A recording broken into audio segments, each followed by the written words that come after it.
Hello dear students. तो last class में हम लोग हेनरीज लॉ डिस्कस कर रहे थे, जिसका स्टेटमेंट एक बार फिर से हम रिवाइज कर लेते हैं ताकि इससे लिंक्ड जो आगे का पढ़ना है वो रिकॉल हो जाए।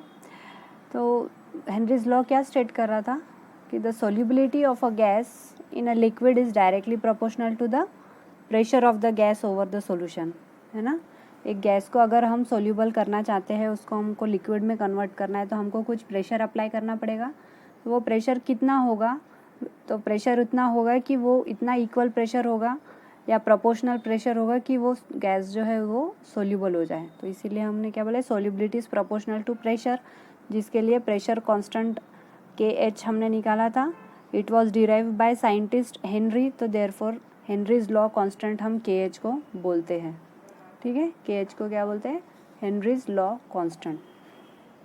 इसलिए इसका हमने क्या निकाला था? Unit mole. ठीक है, KH जो है वैल्यू हमने निकाली थी, KH equal to S/P। Solubility जो है वो मोल पर लीटर है, प्रेशर बार में, तो इक्वल टू मोल पर लीटर पर बार हो जाएगा उसका यूनिट।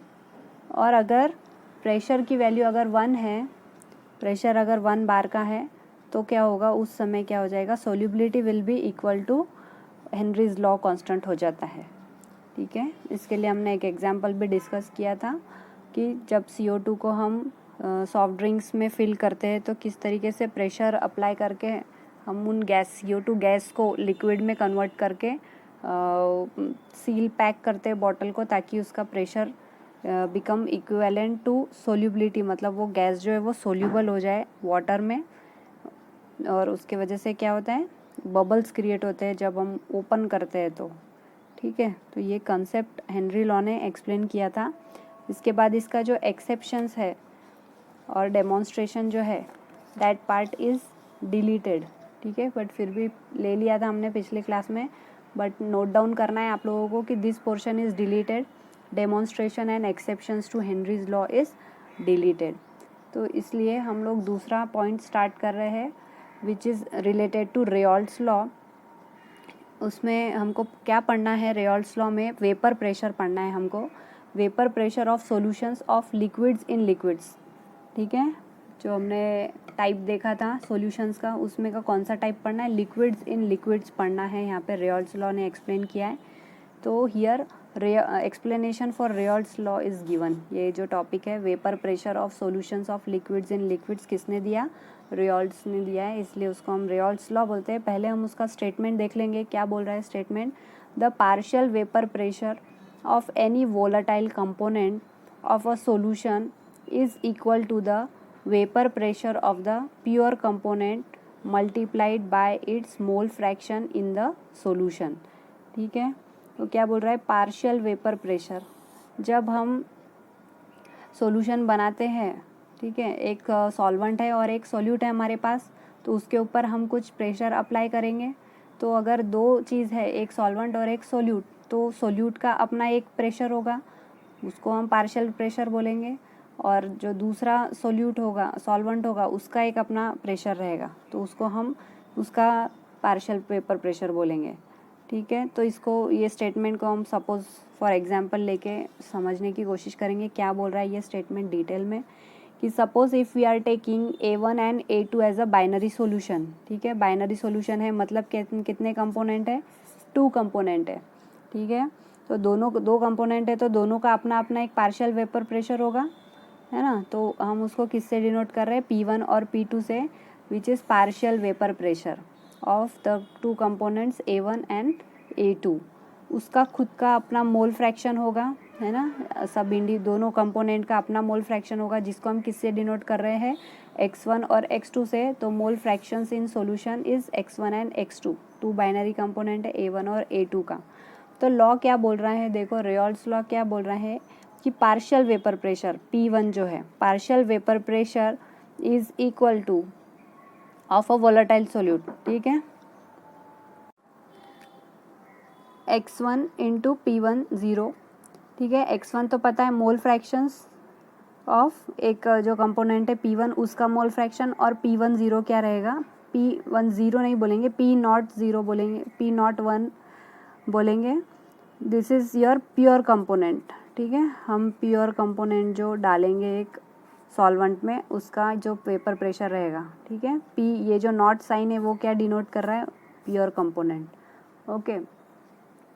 मतलब कि सॉल्यूशन में डालने के पहले उसका खुद का जो प्रेशर रहेगा, राइट, वो जो रहेगा उसको बोलेंगे हम प्योर कंपोनेंट। और जब हमने उसको सॉल्यूशन में डाल दिया तो वो एक नया बन गया, है ना, नया उसका खुद का प्रेशर डेवलप होगा, तो वो रहेगा उसका पार्शियल प्रेशर, तो वो रहेगा P1, ओके। वैसे ही सिमिलर P2 के लिए रहेगा, सेकंड कंपोनेंट के लिए, partial vapour pressure of P2 equal to mole fraction of X2 into P02, pure component का जो प्रेशर रहेगा सेकंड कंपोनेंट का वो रहेगा P02, ठीक है। तो ये हमको कहाँ से पता चला है, ये इसका स्टेटमेंट जो है उसके इक्वेशन से, P1 और P2, क्योंकि हम क्या ले रहे हैं, बाइनरी कंपाउंड ले रहे हैं, तो उसके वेपर प्रेशर इस तरीके से होंगे, ओके। तो ये थी बात रेयॉल्ड्स लॉ की। फिर हमको टोटल वेपर प्रेशर निकालना है, क्योंकि एक सिस्टम बन जाएंगी, दो कंपोनेंट्स है, दोनों को मिक्स करने के बाद उसका टोटल होगा। तो जो टोटल प्रेशर होगा ना, तो वो जो दो टोटल प्रेशर होगा दो कंपोनेंट के वजह से, वो कौन, उसको किसने डिस्क्राइब किया, डेल्टन ने। तो वो क्या बोल रहा है, P equal to P1 plus P2, है ना। तो इक्वेशन 1 से हमको, हमारे पास P1 की वैल्यू है और P2 की भी वैल्यू है, हम दोनों पुट करेंगे तो क्या हो जाएगा, P1 equal to P01 X1 और P2 equal to P02 into X2। अब एक और कंडीशन हमारे पास हो सकती है कि हमको अगर X1 निकालना है ना, वेपर प्रेशर ऑफ एक कंपोनेंट मिक्स एक सॉल्यूशन में से, तो हम क्या करेंगे, उसको 1 माइनस X2 कर देंगे, मतलब सेकेंड सॉल्यूशन में से 1, क्योंकि दोनों का जो है addition X1 plus X2 equal to 1 होगा, ठीक है, इक्वल टू 1 मतलब यूनिटी रहेगा दोनों का मोल फ्रैक्शन। तो अगर इसमें से हमको X1 निकालना है तो हम क्या करेंगे, 1 माइनस X2, ठीक है। यहाँ पे इसको हम इस तरीके से लिख रहे हैं क्योंकि हमको X1 को सब्सटीट्यूट करना है, तो हम क्या करेंगे, X1 plus X2 equal to 1 को डायरेक्ट लिखेंगे X1 equal to 1 minus X2। तो इससे हमको क्या वैल्यू मिल गई, X1 की वैल्यू मिल गई, जो हम इक्वेशन 2 में पुट करेंगे तो हमारा क्या बन जाएगा, कैपिटल P या फिर total pressure equal to P1 nought into 1 minus X2 plus P2 nought into X2। अब इसको हम क्या करेंगे, मल्टीप्लाई कर लेंगे, P10 ब्रैकेट ओपन करेंगे, P10 1 से करेंगे तो वैसे की वैसी, और X2 से करेंगे तो P1 nought into X2 plus P2 nought into X2। अब क्या कॉमन आउट हो सकता है, देखो X2 कॉमन आउट हो सकता है, ठीक है, X2 कॉमन आउट हो सकता है, तो X2 को कॉमन आउट कर लेंगे, तो P2 है ना, माइनस साइन P1 पे है, तो P02 minus P01, X2 common out plus P1 not, ठीक है। तो ये हमारा कौन सा बन गया, इक्वेशन नंबर 3, ओके। तो ये हमारा डिज़ायर्ड इक्वेशन है, इस पे बेस्ड हम न्यूमेरिकल्स सॉल्व कर सकते हैं, या फिर बीच में की टर्म में से कोई टर्म दी हुई रहेगी तो उसको यूज़ करके हम न्यूमेरिकल्स करेंगे। उसके पहले हम इससे रिलेटेड जो हमारे पास ग्राफ है वो समझ लेंगे, क्या बोलना चाह रहा है ये लॉ, रेयॉल्ड्स लॉ। यहाँ पर देखो क्या है, because P1 nought and P2 nought are constant, ठीक है, पार्शियल वेपर प्रेशर जो है वो कैसे है, कांस्टेंट है। तो हम एक प्लॉट निकाल सकते हैं जिसमें क्या होगा, P versus X2, P versus X2 is a straight line, ठीक है। देखो ये ग्राफ आप लोगों को दिख रहा है, जिसमें पहले ये ग्राफ को मैं इस तरीके से थोड़ा हाईलाइट कर देती हूँ। इस तरीके का ग्राफ है जिसमें एक्स एक्सिस पे क्या है, मोल फ्रैक्शन, ठीक है, मोल फ्रैक्शन एक्स एक्सिस पे, और वाई एक्सिस पे क्या है, वेपर प्रेशर, वाई एक्सिस पे वेपर प्रेशर, ओके। तो हम दोनों कंपोनेंट के लिए प्रेशर देखेंगे, ओके। फर्स्ट कंडीशन क्या है, जब X1 की वैल्यू 1 है, मतलब मोल फ्रैक्शन ऑफ ए या फिर एक कंपोनेंट का अगर मोल फ्रैक्शन यूनिटी है इस पॉइंट पे, तो क्या होगा, यहाँ पर इसका वेपर प्रेशर P10 वो कितना है, मैक्सिमम है, ठीक है। यहाँ देखो इधर आ रहा है वो, ये पॉइंट पे इसका वेपर प्रेशर P1 का कब वो ज़्यादा आ रहा है, जब इसकी वैल्यू 1 है, उसका मोल फ्रैक्शन 1 है, तो उसका वेपर प्रेशर 1 भी ज़्यादा है, ऊपर के पॉइंट पे आ रहा है, देखो इंक्रीजिंग वैल्यू पे है, ठीक है। इसका मोल फ्रैक्शन जब 1 है तब,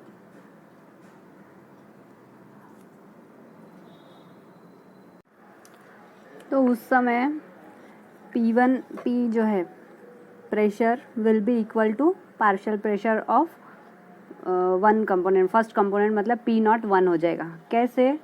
तो देखो तब x2 क्या रहेगा 0 है ना, जब x2 क्या हो जाएगा यहाँ पे 0 हो जाएगा तो हम क्या बोलेंगे, देखो ये इक्वेशन से P equal to P1 nought into 1 रहेगा क्योंकि x1 की वैल्यू 1 है ना, फॉर्मूला है ये देखो P equal to P1 nought into x1, तो जब x1 की वैल्यू 1 है तो ये इसका इंटू, तो P equal to P1 not हो जाएगा। वही चीज़ हमने यहाँ लिखी है कि P equal to P1 not हो जाएगा। ठीक है, जब x की वैल्यू कैसी है, x1 की वैल्यू 1 है, तब इस समय पे x2 की वैल्यू 0 है तो ये वैल्यू कैसी हो जाएंगे 0, तो बचा क्या सिर्फ P equal to P1 not. ठीक है, फर्स्ट कंडीशन। इसके बाद में सेकंड कि अब जब x2 इक्वल टू 1 है, देखो यहाँ पर x2 इक्वल टू 1 है इस पॉइंट पे, तो वहाँ पर x1 क्या रहेगा, x1 will be equal to 0, तो उस समय क्या हो जाएगा, सेम रहेगा, उसका जो टोटल प्रेशर रहेगा वो किसके इक्वल हो जाएगा, P2 नॉट के इक्वल हो जाएगा, है ना, क्योंकि वहाँ पर यहाँ पे x1 क्या हो जाएगा 0, तो ये जो टोटल प्रेशर है will be equal to partial pressure of P02 हो जाएगा। तो ये फर्स्ट कंडीशन। तो इनका ग्राफ कैसा रहेगा, ये स्ट्रेट लाइन रहने वाला है ये ग्राफ।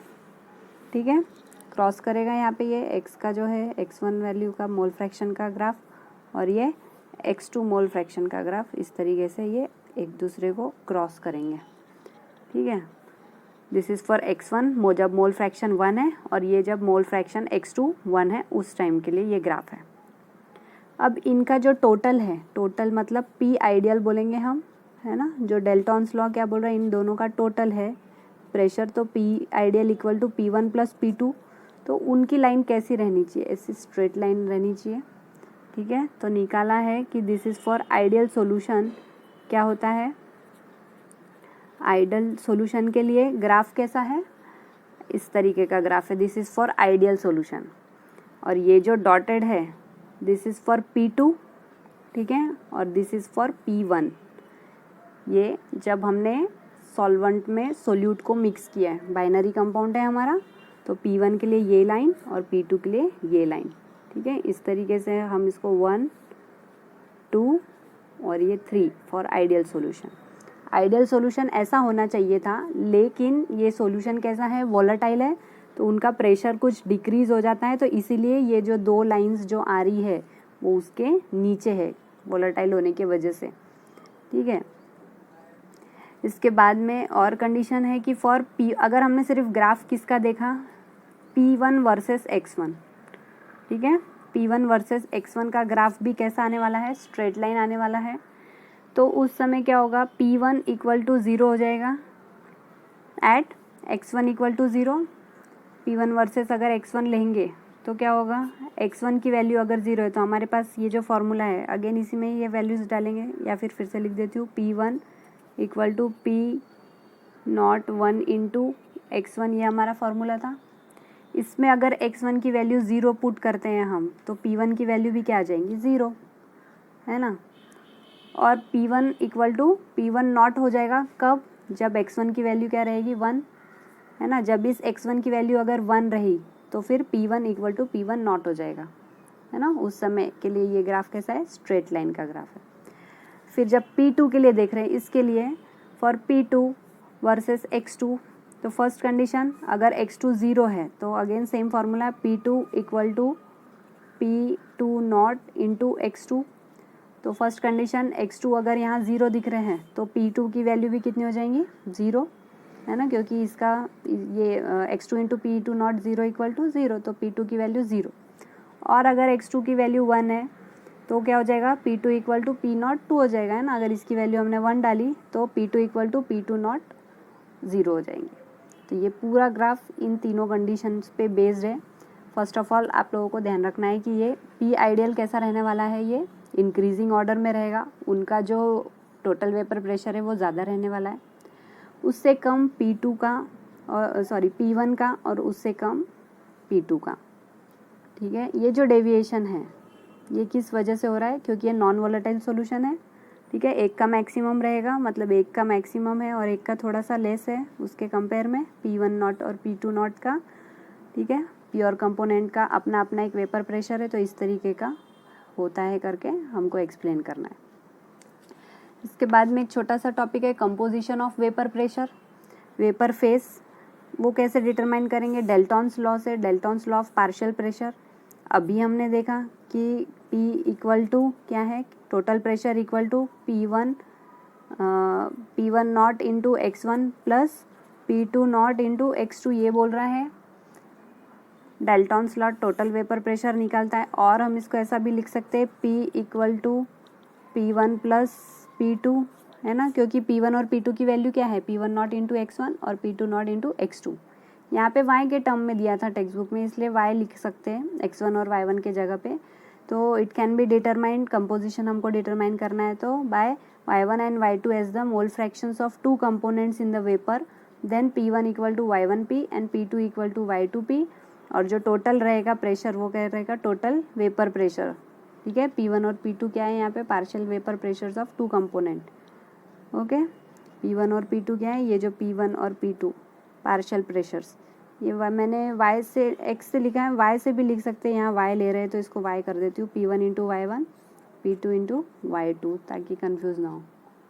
ठीक है, तो this was about partial vapour pressures, Raoult's law का ये पूरा एक्सप्लेनेशन था। इसके बाद में हमको देखना है आइडियल सॉल्यूशन, कि आइडियल सॉल्यूशन की क्या कंडीशन है और नॉन आइडियल सॉल्यूशंस की क्या कंडीशन है। तो ideal solutions obey Raoult's law over the entire range of concentration. ठीक है, मोल फ्रैक्शंस चेंज हो रहे थे, हमने देखा था उसके ग्राफ में, एक जगह पे x1 इक्वल टू 1 था और दूसरी जगह पे x2 इक्वल टू 1 था। जहाँ पे x1 1 था वहाँ x2 0 था, और जहाँ पे x2 1 था वहाँ x1 0 था, है ना। तो इसीलिए वो आइडियल सॉल्यूशन नहीं थे, क्योंकि कॉन्सेंट्रेशन चेंज हो रहे थे। लेकिन आइडियल सॉल्यूशन क्या बोल रहा है कि this will obey Raoult's law over the entire range of concentration. इसीलिए देखा था हमने, उसका ग्राफ कैसा था, ऐसे स्ट्रेट लाइन थी, वो यूनिफॉर्म था, सेम रेंज आ रही थी उसकी। ठीक है, ओबे रेयॉल्ट्स लॉ पूरे कॉन्सेंट्रेशन के जो रेंज है मोल फ्रैक्शंस के कॉन्सेंट्रेशन की, वहाँ पे फॉलो हो रहा था। Second condition, no heat is evolved और absorbed when two components forming an ideal solution are mixed, that is the enthalpy of mixing is zero. ठीक है, फॉर आइडियल सॉल्यूशन क्या होता है, एनर्जी ना इवॉल्व होती है ना एब्जॉर्ब होती है, मतलब कि प्रोसेस ना एक्सोथर्मिक है ना एंडोथर्मिक है, इसीलिए उनका डेल्टा एच मिक्स जो है, ठीक है, वो कैसा रहने वाला है, जीरो रहेगा for ideal solution. Third condition, there is no volume change when the two components forming an ideal solution are mixed, thus the volume of an ideal solution is equal to the sum of the volume of two components taken for mixing। मतलब कि delta V equal to V1 plus V2, ये जो है mixture, इसकी value कैसी रहने वाली है, ज़ीरो रहेगी। ठीक है, क्योंकि जब दो कंपोनेंट मिक्स करते हैं तो उसके वॉल्यूम में कुछ भी चेंज नहीं आता है। ठीक है, वॉल्यूम में चेंज क्यों नहीं आता है, क्योंकि उनमें ना कुछ प्रोसेस में हीट इवॉल्व हुई है ना एब्जॉर्ब हुई है, तो वॉल्यूम का जो वॉल्यूम जो है वो चेंज होता नहीं है, कॉन्सेंट्रेशन जो है वो चेंज होता नहीं है। तो ऑब्वियसली जब चेंज नहीं होगा वॉल्यूम, तो डेल्टा वी मिक्स की जो वैल्यू रहेंगी फाइनल, वो कैसी रहेंगी, ज़ीरो रहेंगी। ठीक है, क्यों, क्योंकि ना हीट इवॉल्व हुई है ना एब्जॉर्ब हुई है, कॉन्सेंट्रेशन वैसे की वैसा ही है, तो वॉल्यूम में भी कोई चेंज देखने को नहीं मिलता है। It is for ideal solution, third condition. Fourth condition, in an ideal solution, solvent solute, solute solute, solvent solvent molecular interactions are comparable, है ना। एक solution जब बन रहा है तो उसमें कौन से इंटरेक्शन हो रहे हैं, सॉल्वेंट का सोल्यूट से, सोल्यूट का सोल्यूट से, और सॉल्वेंट का सॉल्वेंट से, है ना। सबके मॉलिक्यूल्स हैं, सोल्यूट के मॉलिक्यूल्स है, सॉल्वेंट के मॉलिक्यूल्स है, तो इनके जो मॉलिकुलर इंटरेक्शन है वो कंपेरेबल है, मतलब कि नियर अबाउट सेम होते हैं। ठीक है, कंपेरेबल मतलब same.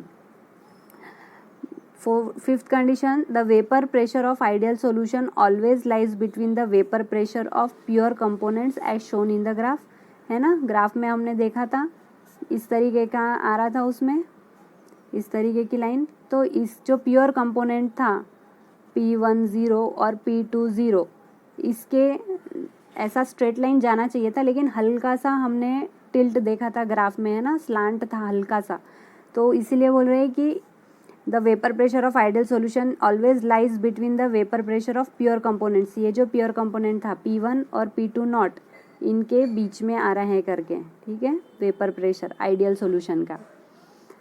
Last point to be noted है कि ideal solutions are uncommon, but benzene और टोल्यून जो है it behaves as nearly ideal. ठीक है, ऐसे तो एग्जिस्ट नहीं होगा। ऐसा होगा क्या कि जब हम कोई सोल्यूट मिक्स करेंगे कोई सॉल्वेंट में, तो उसमें चेंजेस नहीं आएंगे, चेंजेस तो आएंगे ही सही। तो इसीलिए आइडियल सॉल्यूशंस आर अनकॉमन, मतलब ज़्यादा देखने को नहीं मिलते हैं, बट बेंजीन और टोल्यून ये टेंडेंसी दिखाते हैं। ठीक है, ये सब बात थी आइडियल सॉल्यूशन की। अब हम देखेंगे next is non ideal solution, है ना। तो जो चीज़ें आइडियल सॉल्यूशन फॉलो कर रहा था वो नॉन आइडियल करेगा क्या? नहीं करेगा। तो क्या क्या होगा देखो, non ideal solution do not obey Raoult's law obviously over the entire range of concentration. वो चेंज होते रहेंगे, उनके वेपर प्रेशर जो है वो चेंज दिखाएंगे एंटायर कॉन्सेंट्रेशन पे, इसीलिए तो वो नॉन आइडियल रहेंगे, है ना। Second condition, the vapour pressure of this solutions can be higher और lower than those of pure components. ज़्यादा वेपर प्रेशर भी हो सकता है, लोअर भी हो सकता है, वो अभी हम देखने वाले हैं उसके डेविएशन में, पॉजिटिव और नेगेटिव डेविएशन को हम अभी समझेंगे। Third point of non ideal solution is की deviations of from Raoult's law. There are 2 types of deviation, जिसमें हाइयर वेपर प्रेशर भी होगा और लोअर प्रेशर भी होगा। तो first is our positive deviation. ठीक है, first deviation for non ideal solution is positive deviation from Raoult's law. ये क्या बता रहा है, in this solutions solute intermolecular attractions are weaker. Sorry, solute and solvent, इनका जो इंटरैक्शन है वो कैसा है, वीकर है than those between solute and solvent. ठीक है ना, सोल्यूट और सॉल्वेंट के कंपेयर में सोल्यूट और सॉल्वेंट का जो इंटरैक्शन है वो कैसा है, वीक है। तो इस वजह से क्या होता है, vapour pressure are higher than those of pure components. Vapour pressure are higher than those of pure component. ठीक है, तो देखो यहाँ पे इस टाइप का ये जो कर्व दिखा रहे हैं, ये क्या बता रहा है, this is nothing but your positive deviation. जो हमारी डॉटेड लाइन थी वो कैसा था, ओरिजिनल था, जो हमने फॉर आइडियल सॉल्यूशन देखा था। ठीक है, ये जो डॉटेड लाइन जो हम ड्रॉ कर रहे हैं वो किसके लिए था, फॉर आइडियल सॉल्यूशन के लिए हमने देखा था। यहाँ पे हम क्या देख रहे हैं, डेविएशंस देख रहे हैं। तो डेविएटिंग कंडीशन, यहाँ पे P1 प्रेशर है, P2 प्रेशर है। ठीक है, this is vapour pressure of solution. X axis पे क्या है, मोल फ्रैक्शंस है। ठीक है, जिसको हम लिख रहे हैं, यहाँ पर कंडीशन है x1 equal to 1 and x2 equal to 0। कैसे भी लिख सकते हैं, x1 equal to 0 and x2 equal to 1 यहाँ पर। ठीक है, तो डेविएशन कुछ इस तरीके के, देखो this is the part to be noted कि ये हमको डेविएशंस दिखाने हैं अबव, क्योंकि ये पॉजिटिव डेविएशन है। Vapour pressure are higher vapour pressure दिखाने हैं देन द प्योर कंपोनेंट। ये कौन सा था, जो डॉटेड लाइन पे जो दिखा हुआ है वो प्योर कंपोनेंट का था, और जो कर्व अबव जा रहे हैं वो कैसे हैं, वेपर प्रेशर आर हाइयर।